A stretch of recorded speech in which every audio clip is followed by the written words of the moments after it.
जैन कौम यूक्रेन के एक गरीब यहूदी खानदान में पैदा हुआ। उनका खानदान मुफलिसी में जिंदगी गुजार रहा था। घर में बिजली थी, न गैस और न ही पानी था। गर्मियां खैरियत से गुजर जाती थी, लेकिन ये लोग सर्दियों में बेड़ों के साथ सोने पर मजबूर हो जाते थे। सन 1992 यूक्रेन में यहूदियों पर एक बार फिर जुल्म शुरू हो गया। वालिदा ने नकल मकानी का फैसला किया, लेकिन वालिद ने वतन छोड़ने से इनकार कर दिया। माँ ने बेटे का हाथ थामा, बैग में बेटे की किताबें भरी और ये दोनों अमेरिका आ गए। अब कैलिफोर्निया उनका नया देश था। अमेरिका में उनके पास न मकान था, न रोजगार और न ही खाने पीने का सामान। ये दोनों माँ बेटा मुकम्मल तौर पर खैरात के सहारे चल रहे थे। अमेरिका में फूड स्टैम्प्स के नाम से एक फलाई सिलसिला चल रहा था। हुकूमत इंतहाई गरीब लोगों को खाने पीने की अशिया खरीदने के लिए फूड स्टैम्प्स देती है। ये स्टैम्प्स अमेरिकी खैरात होती हैं। ये लोग इतने गरीब थे कि ये जिंदगी बचाने के लिए खैरात लेने पर मजबूर हो गए। जैन कौम के पास पढ़ाई के अलावा कोई चारा नहीं था। ये पढ़ने लगा, वक्त गुजरने के साथ साथ पढ़ाई महंगी होने लगी। फूड स्टैम्प्स में गुजारा मुश्किल हो गया। जैन कौम ने पार्ट टाइम नौकरी तलाश की। खुशकिस्मती से उसे एक ग्रोसरी स्टोर में स्वीपर की मुलाजिमत मिल गई। स्टोर की फर्श से लेकर बाथरूम और दरवाजे खिड़कियों से लेकर सड़क तक सफाई उसकी जिम्मेदारी थी।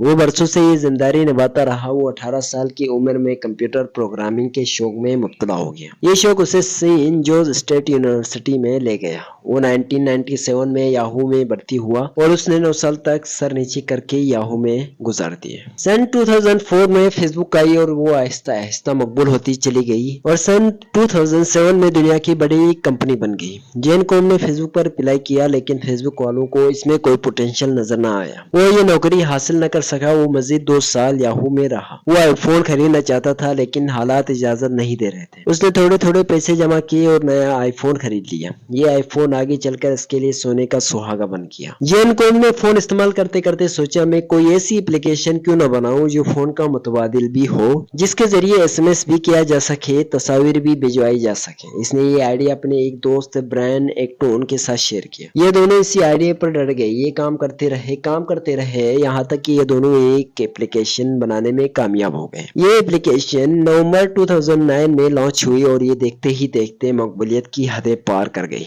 ये एप्लीकेशन टेली कम्युनिकेशन में इनकलाब थी। इसने पूरी दुनिया को जोड़ दिया था। आज इस एप्लीकेशन को व्हाट्सएप कहा जाता है। दुनिया के 1 अरब लोग इस वक्त एप्लीकेशन इस्तेमाल करते हैं। ये ऐप एक दूसरों से जोड़े रखने के लिए दुनिया का तेज तरीन और महफूज तरीन जरिया है। जैन कौम को व्हाट्सएप ने चंद माह में अरबपति बना दिया। ये एप्लीकेशन इस कदर कामयाब हुई कि दुनिया भर की कंपनियों ने इसकी खरीदारी के लिए बोली देना शुरू कर दी। फरवरी 2014 में फेसबुक भी व्हाट्सएप की खरीदारी की दौड़ में शामिल हो गया। फेसबुक की इंतजामिया ने जब इससे राब्ता किया तो उसकी हंसी निकल गई और केका लगाकर बोला, ये वो इदारा था जिसने मुझे 2007 में नौकरी देने से इनकार कर दिया। वो देर तक हंसता रहा। उसने इसी हंसी के दौरान फेसबुक को हाँ कर दी और $19 बिलियन में फेसबुक को फरोख्त कर दिया। जैन कौम ने फेसबुक के साथ सौदे में सिर्फ एक शर्त रखी थी और शर्त ये थी कि वो फूड स्टैम्प्स देने वाले इदारे के वेटिंग रूम में बैठकर दस्तखत करेंगे। फेसबुक वालों के लिए ये शर्त अजीब थी। ये लोग ये माहिदा अपने दफ्तर या उसके ऑफिस में करना चाहते थे, लेकिन वो डट गए।